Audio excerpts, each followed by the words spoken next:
Hey folks, we're back. I am your host, BKP, and you're watching Good Morning Ask the Doc. You don't refer to this, you know. We're Is this where I'm supposed to say hello, Canada? yeah, I had text message. It's my fault because I should never. I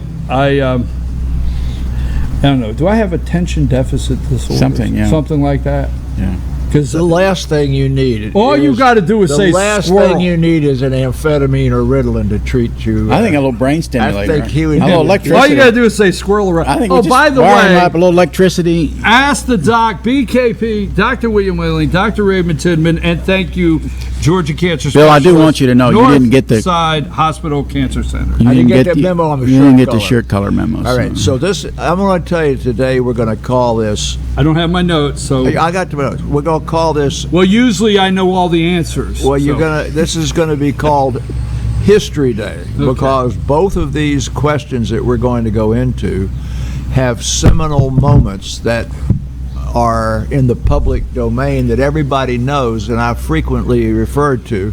And he's mentioned the tie twice. What happened 80 years ago yesterday, well, today and tomorrow? If I say Henderson Field, does that mean anything to you? I'm drawing a blank. Okay, all right. But the next word, Henderson Field, was a strip of dirt on the middle of a piece of island in the Pacific called Guadalcanal. Okay. Now that's a piece of Marine Corps lure, but this country was bombed on December 7th, 1941, and you ask kids, they have no idea. They've heard of Pearl Harbor. In June, now that's, so think it, get that in your head. So that was like December of last year, December 7th. Our fleet, the Pacific, was heavily damaged. Few aircraft carriers weren't. In June, which is then 6 months later, we won the Battle of Midway. And the Japanese have already taken over they were in New Guinea, they're in the Philippines, they've run MacArthur out, he's in Australia.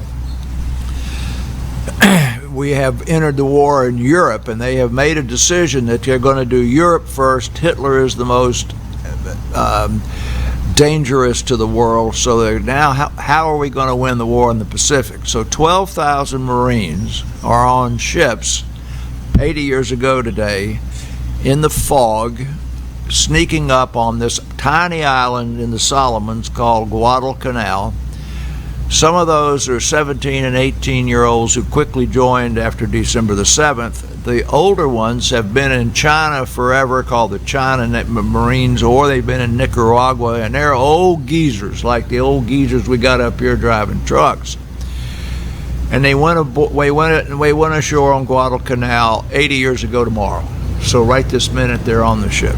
And the Battle of Guadalcanal is sort of the seminal battle that changed the way we approached World War II in the Pacific. We learned how to fight in the jungle. People got if the shoes got rotten because they were made out of leather, and it was really quite a thing. But people who don't know history, I thought I'd wear that tie for that reason. And much of the questions today are on history too. Well, let me just say this. That's a quality tie. It is, but I that's what I'm. That is a quality tie. Now I don't know how this sounds. Check this how it sounds.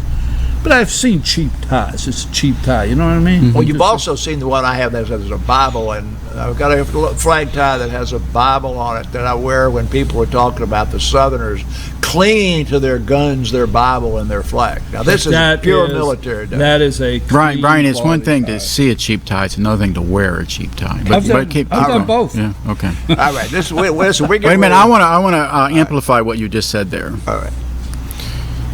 In our professional lives, we are probably the last generation that took care of the men who did that. That was our parents. And what our parents, and what an honor I always felt it was to talk to those men about those events and their memories. Right, they're pretty much gone now. Mr. Galloway just died. Yeah.